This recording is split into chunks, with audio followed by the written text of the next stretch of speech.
Hey guys, welcome back to my channel. कैसे हैं आप लोग? आज हम आप लोग के लिए the science of following in love ड्रामे का पार्ट 18 लेके आए हैं, जो कि बहुत ही इंटरेस्टिंग है। अगर आपने इसके पहले के पार्ट्स नहीं देखे तो आप जाके देख सकते हैं, हमारे चैनल पे अपलोडेड है। तो जल्दी से हमारे वीडियो को लाइक कीजिए और हमारे चैनल को भी प्लीज़ प्लीज़ सब्सक्राइब कीजिए। सब्सक्राइब करना ना भूलें। तो चलिए बिना किसी देरी के हम चलते हैं सीधा एक्सप्लेनेशन की तरफ। तो इस पार्ट की शुरुआत में हम देखते हैं कि प्रोफेसर डू काफ़ी चिंतित थे। वो सबको लेकर बाहर जाते हैं और फ़ोन में बात कर रहे होते हैं कि अभी तक स्टूडेंट्स उनके पास कुछ भी आए क्यों नहीं, रजिस्टर्ड क्यों नहीं करवाए। उसके बाद वो बाहर जाते हैं तो वो देखते हैं कि वहाँ पे युवा होता है और युवा बहुत ही काम खड़ा रहता है। तो प्रोफेसर डू से बोलते हैं कि तुम ऐसे सिचुएशन में इतने खुश कैसे नज़र आ रहे हो। फिर वो उन्हें सामने इशारा करता है। तब वहाँ पर पता चलता है कि वहाँ पर कोई और यूनिवर्सिटी, मिंजा यूनिवर्सिटी, अपनी तरफ स्टूडेंट्स को खींच रही है। वो उन्हें प्राइवेट कम्युनिकेशन के थ्रू उनको अपनी तरफ रजिस्टर्ड करवाने का फोर्स कर रही थी। यही सब प्रोफेसर डू फिर प्रोफेसर वेंग के पास जाते हैं तो उन्हें बोलते हैं कि ये तुम रूल्स के खिलाफ कर रहे हो, तुम अपनी तरफ स्टूडेंट्स को नहीं खींच सकते हो। सब कुछ यहाँ पे सेमिनार था और सबके सामने करना था। तुम प्राइवेट में स्टूडेंट्स लोग को बुला के अपनी यूनिवर्सिटी में रजिस्टर्ड करवाने का फोर्स नहीं कर सकते। तो वहाँ पर यही बात का वहाँ पर बहस हो जाता है। फिर उसके बाद सू चैंग और जुबक आइडिया लगाते हैं। वहाँ पे वो लोग पुलिस गार्ड को बुला लेते हैं। फिर वो बोलते हैं कि यहाँ पे बस खड़ी करने का यहाँ पे पार्किंग नहीं है। उसके थ्रू वहाँ पे फिर प्रोफेसर वैंग प्रोफेसर डू का हाथ पकड़ लेते हैं और वो एकदम नीचे गिरने का एक्टिंग करते हैं। सूचेंग आने होती है लेकिन जुआ उसको जाने नहीं देता है। वहाँ पे वो लोग अंदर चले जाते हैं। उसके बाद हम देखते हैं कि सू चेंग और जुआ के सामने से दो स्टूडेंट्स गुजर रहे होते हैं। उसके बाद सू चेंग बोलती है कि ये वही लोग हैं जिनकी वजह से बाहर फाइट हुई है। फिर सू चेंग उन लोग के पीछे पीछे जाती है ताकि वो लोग उसकी यूनिवर्सिटी में ज्वाइन करें। फिर वो उनके जाके पूछती है क्या हम लोग बात कर सकते हैं, अपने आप को इंट्रोड्यूस करती है। लेकिन वो लोग डायरेक्टली उसके फेस पे ही मना कर देते हैं, बोल देते हैं कि वी आर नॉट इंटरेस्टेड, हमें कोई इंटरेस्ट नहीं है। और बगल में युवा साइड से हंसता है। बेचारे का इंसल्ट हो जाता है। उसके बाद वो लोग वहाँ से चले जाते हैं। उसके बाद हम अगले सीन में देखते हैं कि दोनों घर पे बैठे होते हैं। सू चेंग और जुआ आपस में अपने इस यूनिवर्सिटी के बारे में कुछ बात कर रहे होते हैं। सू चेंग बोलती है कि एक टैलेंटेड स्टूडेंट्स तो रेडी है लेकिन बाकी कोई रेडी नहीं है। उसके बाद वो बोलती है कि उसने नहीं सोचा था कि वो इतनी अच्छी यूनिवर्सिटी और लैब में आएगी। वो फिर यूनिवर्सिटी की तारीफ़ करने लगती है और जुआ से बोलती है स्पेशली मैं यहाँ पे आके तुमसे मिली, इस यूनिवर्सिटी में सच में बहुत ही टैलेंटेड लोग हैं। वो युवा की तारीफ़ कर रही थी। उसके बाद युवा उसे बोलता है कि एक वेंग नाम का स्टूडेंट है, वो लोग ज्वाइन करवाना चाहते हैं अपनी यूनिवर्सिटी में। उसके बाद युवा पूछता है कि क्या खाना चाहती हो। उसके बाद सू चेंग बोलती है कि मैं चाहती हूँ कि तू मेरे लिए आज खाना बनाओ। उसके बाद वो बाहर लेने जाता है सामान, बट सू चेंग ऑलरेडी फ्रिज में बहुत सारा सामान ला के रखी होती है। तो वो लोग खुश तो होते हैं ये सब देख के, लेकिन तभी उनके डोर का बेल बजता है और जब सू चेंग खुलने जाती है तो वहाँ पे वैंग आ जाता है, सू चेंग का फ्रेंड। वो यहाँ भी इन लोग का पीछा नहीं छोड़ता।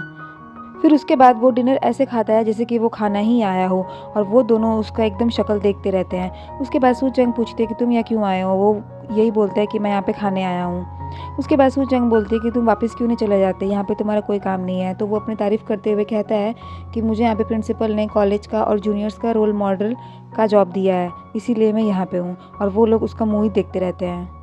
उसके बाद वैंग उन लोग के लिए एक डिश लाया हुआ रहता है और बोलता है कि मैं इस डिश के लिए हाफ एन आवर लाइन में खड़ा होके वेट किया था। उसके बाद सू चेंग पूछती है कि सूप कहाँ है। उसको 4 फूड सूप बहुत पसंद है इस डिश के साथ, लेकिन वो लाया नहीं होता है। फिर सू चेंग वही खरीदने बाहर जाती है। उसके बाद वो दोनों बैठे होते हैं और युवा उसे बोलता है कि अगर तुम्हारा यहाँ पे कोई काम नहीं है तो खाना खाने के बाद टैक्सी बुक कर दूँगा, तुम चले जाना चुपचाप से। उसके बाद वैंग बोलता है कि मैं यहाँ पे सू चेंग के लिए परेशान था, उसे देखने आया था कि वो ठीक है या नहीं है। वो अपना सू चेंग के प्रति कंसर्न दिखा रहा था। उसके बाद वेंग सडनली बचपन की बातें करता है सू चेंग के बारे में कि जब सू चेंग के पेरेंट्स का डाइवोर्स हुआ था उसके बाद उसको संभालने के लिए कोई भी नहीं था, मैं ही था उसका चाइल्डहुड फ्रेंड। और तब मैं उसके हमेशा साथ ही रहता था और मैं उसका सिर्फ फ्रेंड बन के ही उसके साथ रहता था। और देखा जाए तो हम दोनों ने ही उसको काफ़ी हर्ट किया है, हम दोनों ही उसके लायक नहीं हैं। बट समहाउ सू चेंग तुमको पसंद करती है तो अब तुम हो उसका ख्याल रखने के लिए। और मैं तो उसका बॉयफ्रेंड नहीं हूँ, उसका सिर्फ फ्रेंड हूँ और मैं उसको सिर्फ फ्रेंड के नज़रिए साथ दे सकता हूँ लेकिन लाइफ टाइम के लिए नहीं। तो यही सब चीज़ वैंग जुबा को समझा रहा था कि सू चेंग का हमेशा ध्यान रखे और उसका टेक केयर करे। वो लोग यही सब बात कर रहे होते हैं। इतनी देर में वहाँ पे सू चेंग डिश लेके आ जाती है। और वहाँ पे वोंग ये भी बोलता है कि मैं तुम्हें सबसे पहले हेट करता था, मैं तुम्हें बिल्कुल भी पसंद नहीं करता था, लेकिन अब अभी जब मैं तुम्हारा रवैया देख रहा हूँ तभी मुझे तुम ठीक लग रहे हो। फिर उसके बाद सू चैंग पूछती है कि क्या हुआ, तुम लोग मेरे बारे में कुछ बात कर रहे थे। उसके बाद वो लोग खाना खाते हैं। फिर उसके बाद वैंग और जुबा बाहर जाते हैं। उसके बाद वैंग बोलता है कि क्या मैं यहीं पे रुक सकता हूँ एक रात के लिए, लेकिन जुबा उसको रुकने नहीं देता है। और फिर वैंग नाटक करने लगता है एज़ यूजुअल कि मेरा पेट दर्द हो रहा है, मुझे मेडिसिन चाहिए, मुझे एक रात के लिए रुकने दो। फिर उसके बाद जुबा बोलता है कि मेडिसिन सारी एक्सपायर हो चुकी है, तुम नहीं रुक सकते, टैक्सी आने वाली है, टैक्सी में बैठ के चले जाओ। तो वो रुकने का बहाना करता है, लेकिन ये उसका एक्सक्यूजेस फेल हो जाता है वैंग का। फिर उसके बाद जुबा बोल रहा है कि उसको बाय बोल देता है और फिर वो उसके पास ऊपर सू चैंग के पास चला जाता है। अगले सीन में हम देखते हैं कि सू चैंग टेबल की सफाई कर रही होती है और तभी युवा अचानक से पूरे घर की लाइट्स ऑफ कर देता है और सू चैंग बेचारी डर जाती है कि लाइट्स क्यों चली गई। उसके बाद वो उसे काफ़ी देर तक ढूंढती है लेकिन वो सामने नहीं आता। उसके बाद सडनली वो सू चैंग का नाम पुकारता है और उसके हाथ में एक लाइट रहती है जो कि बहुत सुंदर होती है। उसके बाद सू चैंग वहाँ आती है, वो बोलता है कि ये लाइट मैंने तुम्हारे लिए बनाया था, तुम्हें याद है जब हम लोग बचपन में थे तो मैंने तुम्हारे लिए टॉर्च की लाइट बनाई थी, वो लेकिन वो इनफ नहीं थी। उसके बाद मैंने तुम्हारे लिए ये लाइट बनाई थी जो तुम्हारे बहुत ही काम आने वाली है, और ये मैंने तुम्हारे लिए बनाया था लेकिन मैं छोड़ के तुमको चला गया था, इसीलिए मैं तुम्हें दे नहीं पाया। तो वो लाइट फिर सू चैंग को बहुत ज़्यादा पसंद आती है, वो उसे देख के बहुत खुश होती है। उसके बाद युवा अपने प्यार का इजहार फिर से करता है, उसे बोलता है कि अगर तुम्हें कभी भी किसी भी चीज़ की ज़रूरत हो तो मैं तुम्हारे साथ हमेशा दूंगा, और इफ़ अभी तुम अगर घर अपने नहीं जा रही हो तो तुम मुझे बताना, तुम मेरे साथ ही रहोगी और तुमको कभी भी होमलेस फील करने का कोई भी ज़रूरत नहीं है, तुम मेरे लिए सबसे इम्पॉर्टेंट हो। वो अपनी सारी फीलिंग्स बताता है। उसके बाद सू चैंग तो बहुत ज़्यादा ही खुश हो जाती है। उसके बाद उन लोग के बीच में किस हो जाती है, वो लोग किस करते करते ही खो जाते हैं। उसके बाद हम देखते हैं कि अगली सुबह सू चैंग सो रही होती है और लेट हो जाता है। फिर उसके रूम में उसकी मॉम आती है। उसकी मॉम सोचती है कि वो युवा सो रहा होता है, उसको नहीं पता होता है कि युवा के साथ एक लड़की भी इस घर में रह रही है। उसके बाद वो बेडशीट हटा देती है तो वहाँ पे सू चैंग अचानक से उठ जाती है और उसकी मॉम देख के शॉक्ड हो जाती है, और फिर वहीं पे उसी टाइम पे युवा आ जाता है और वो सोचता है कि मॉम आई है उसके घर पे। उसके बाद वो दोनों हॉल में आते हैं और उसकी मॉम मॉप फ्लोर कर रही होती है, यानी कि पोछा लगा रही होती है। उसके बाद उसकी मॉम बोलती है कि इस घर को मैं सेल कर रही हूँ, यानी कि इस घर को डील करने के लिए कुछ लोग देखने आने वाले हैं। फिर उसके बाद युवा बोल रही है कि आपने इतनी बड़ी डील मुझसे छुपाई क्यों, आपने मुझे पहले क्यों नहीं बताया। उसके बाद उसकी मॉम बोलती है कि ये मेरा घर है और ये काफ़ी दिनों से बंद पड़ा हुआ है, तो मैं क्यों ना इसे बेच दूँ। उसके बाद सू चैंग इस बारे में अपनी राय रखती है, लेकिन उससे मॉम बोलती है कि तुम हो कौन, इनडायरेक्टली उसकी इंसल्ट करने लगती है। लेकिन साथ ही साथ युवा को ये भी बोलती है कि तुमने इतनी जल्दी सच अ गुड गर्लफ्रेंड भी बना ली जो कि बहुत गुड लुकिंग है। लेकिन उसके बाद सू चैंग को काफ़ी बुरा लगता है क्योंकि वो उसकी मॉम उसे भेजने को कहती है, क्योंकि वो अकेले में ही अपने बेटे से इस घर के डील के बारे में बात करना चाहती थी। उसके बाद युवा को भी बहुत बुरा लगता है कि उसकी मॉम सू चैंग के साथ कैसे बिहेव कर रही है। उसके बाद सू चैंग युवा को बाय बोल के चली जाती है और नीचे शॉप में उसका वेट करती है। उसके बाद सू चैंग बाहर जाके नीचे सीढ़ियों पे ही बैठ जाती है और वहाँ पे उसकी मॉम उसे बोल रही होती है कि मैंने तुम्हें अपने घर बुलाया था, तुम घर क्यों नहीं आए, तुम डायरेक्ट यहाँ पे क्यों आ गए। उसके बाद युवा पूछता है कि आप ये हाउस क्यों सेल कर रही हो, वो भी आपने मुझे बताया नहीं। उसके बाद उसकी मॉम उसे कहती है फेस पे कि ये मेरा घर है, मैं जो मन चाहे करूँ, इससे तुमको क्या। उसको एकदम उल्टा जवाब देती है और साथ ही साथ बोलती है कि तुमने मेरे कभी इज्जत नहीं की, कभी मेरी केयर नहीं की, तुमने कभी मेरी फीलिंग्स नहीं समझी। मैंने तुम्हारा साथ बचपन से दिया, पाला पोसा, तुम्हारे हर मुश्किल में मैं खड़ी रही, सब कुछ मैंने किया, लेकिन फिर भी तुम मेरे पास कभी भी नहीं आए। तुम सिर्फ एक ही पर्सन का केयर करते हो और वो है तुम्हारे डैड। वो ये सब बहुत चिल्लाती है और वहाँ पे दीवार पे पोस्टर्स लगे होते हैं, उन्हें भी गुस्सा कर करके सारे फाड़ देती है और बोलती है कि ये सब यूज़लेस है। उसके बाद युवा भी सेम बोलता है कि ये सब यूज़लेस ही है। फिर उसको और गुस्सा आ जाता है। उसके बाद युवा अपना सारा गुस्सा निकालता है, वो अपने सारे मन की बात बोल देता है कि वो अपनी मॉम से ऐसे बिहेव क्यों करता है। वो बोलता है कि आपने मेरा साथ दिया, सब कुछ किया, लेकिन आपने मेरा साथ सिर्फ तभी दिया जब मैंने गुड्स ग्रेड अच्छे लाए हैं और मैंने कहीं पे ट्रॉफीज़ जीती है, कहीं पे कुछ भी किया है तो ही आपने मेरा सिर्फ साथ दिया है। अगर मैं अच्छा हूँ तो आप मेरे साथ अच्छा बिहेव करती हो, लेकिन अगर मैंने कुछ भी गलत किया तो आप मेरे साथ अच्छा बिहेव बिल्कुल भी नहीं करती हो, मुझे एकदम पराया की तरह फील करवाई हो। वो ये सब चिल्ला चिल्ला के बोलता है। उसकी मॉम भी उसको देखती ही रह जाती है और बोलता है कि आप सिर्फ खुद के बारे में ही सोचती हो, आपने कभी भी मेरे को ज़्यादा प्यार नहीं किया। अगर मैं कभी भी मिस्टेक करता था, ये मेरी कुछ भी वीकनेस थी, तो आपको मेरा वहाँ पे साथ देना चाहिए था, लेकिन आपने मेरा साथ नहीं दिया। वो यही सब बोलता रहता है और सामान गिर जाता है नीचे। तभी सुचैंग को वो सामान की आवाज़ आती है और वो सोचने लगती है कि अंदर क्या हो रहा है।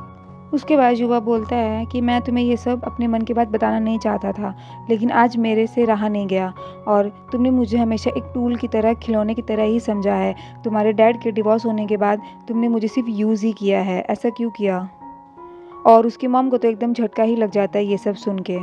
उसके बाद युवा रोने लगता है और वो बोलता है कि तुम्हें जो चाहिए था वो मैंने सब कुछ करके दिखाया, लेकिन क्या तुमने कभी मुझसे पूछा कि मैं क्या चाहता हूँ?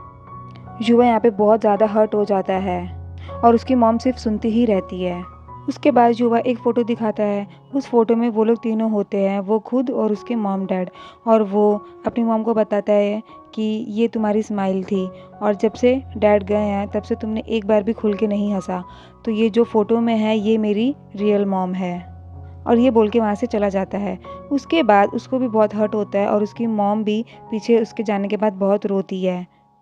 उसके बाद अगले सीन में हम देखते हैं कि युवा बहुत ज़्यादा सैड रहता है और वो सू चैंग से बात भी नहीं कर रहा होता है। फिर सू चैंग उसे पूछती है कि क्या हुआ और उसका हाथ पकड़ती है, और जैसे वो उसका हाथ पकड़ती है तो युवा को वही बचपन वाली सू चैंग याद आ जाती है, जब वो सबके सामने उसका हाथ पकड़ के उसका बेस्ट फ्रेंड बोल के ले जा रही होती है।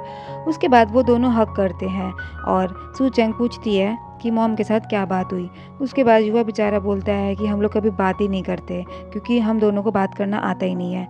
उसके बाद वो दोनों खड़े होकर कुछ सोचते हैं और वो सीधा बात फ्लैशबैक में चला जाता है और युवा अपनी मॉम के पास जाता है, जहाँ पे उसकी मॉम डैड वो लोग रेस्टोरेंट में डिनर कर रहे होते हैं। वहाँ पे युवा की मॉम बोलती है कि तुम इतने लेट क्यों हो, मैंने तुम्हारे लिए 15 मिनट वेट किया। उसके बाद वो उसे पनिशमेंट देती है। वो बेचारा नील डाउन, अप एंड डाउन करता है।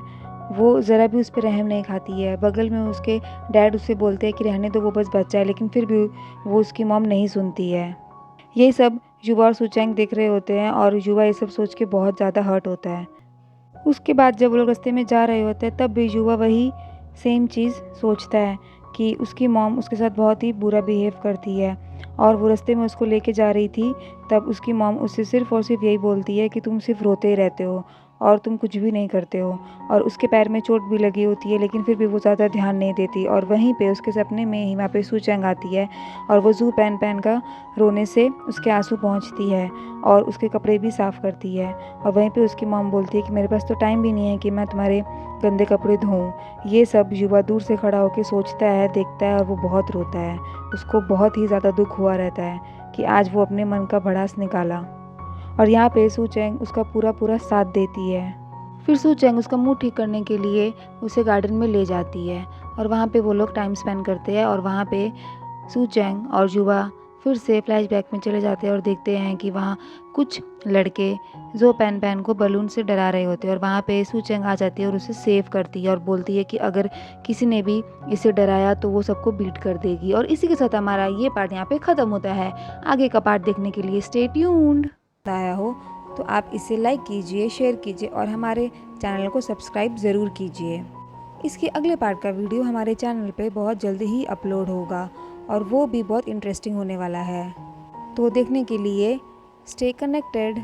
तब तक के लिए बाय बाय।